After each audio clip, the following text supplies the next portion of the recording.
বরগুনায় dengue পরিস্থিতি ক্রমশ খারাপ হচ্ছে। প্রতিদিন প্রায় শতাধিক রোগী হাসপাতালে ভর্তি হয়ে চিকিৎসা নিচ্ছেন। তবে হাসপাতালে ডেঙ্গু পরীক্ষার পর্যাপ্ত ব্যবস্থা না থাকায় রোগীদের বাইরের ক্লিনিক ও ডায়াগনস্টিক সেন্টারে গিয়ে পরীক্ষা করাতে হচ্ছে। এতে বাড়তি খরচ বহনে হিমশিম খাচ্ছেন সাধারণ রোগীরা। ব্যাপক চাহিদা থাকা সত্ত্বেও নাপা ও স্যালাইন ছাড়া অন্য কোনো ওষুধই হাসপাতালে নেই। অন্যদিকে লোকবল সহ কিছু পরীক্ষার সংকট থাকায় ভর্তি থাকা রোগীরা সকল ধরনের পরীক্ষা নিরীক্ষার সুযোগ পাচ্ছেন না বলে অভিযোগ রোগীদের।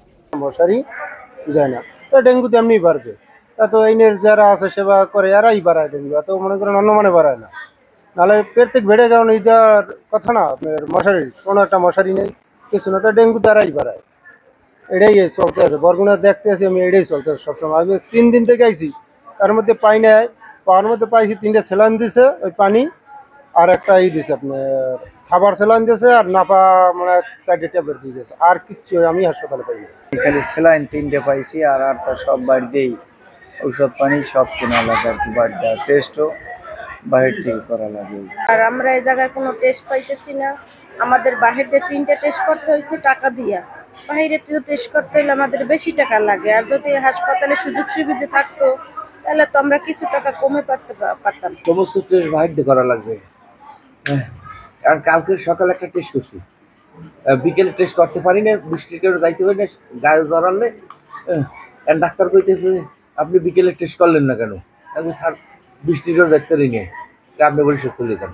এদিকে হাসপাতালে ধারণ ক্ষমতার চেয়ে রোগীর চাপ বেশি থাকায় পরীক্ষার চাহিদা ব্যাপক হারে বেড়েছে। তবে পর্যাপ্ত জনবল না থাকায় সব রোগীর পরীক্ষা সম্পন্ন করা যাচ্ছে না বলে জানান হাসপাতাল কর্তৃপক্ষ। এখানে টেস্ট আছে, এখন ভালোই হয়। আইজিটি আইজিএম আমাদের শেষ হয়ে গেছে, NS1 আছে, এখনো আমাদের কাজ চলতেছে।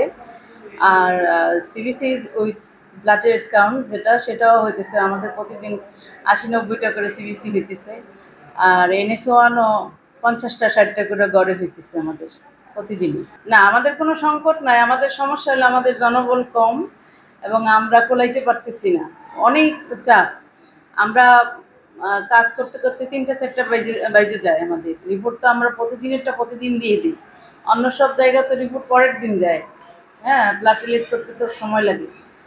তা আমরা প্রতিদিনের রিপোর্ট প্রতিদিন দিয়ে দিই। আমাদের এত বেশি চাপ, আমরা নিতে পারতেছি না, এত কালেকশন করা আমাদের কষ্ট হয়ে যেতেছে জনবলের জন্য।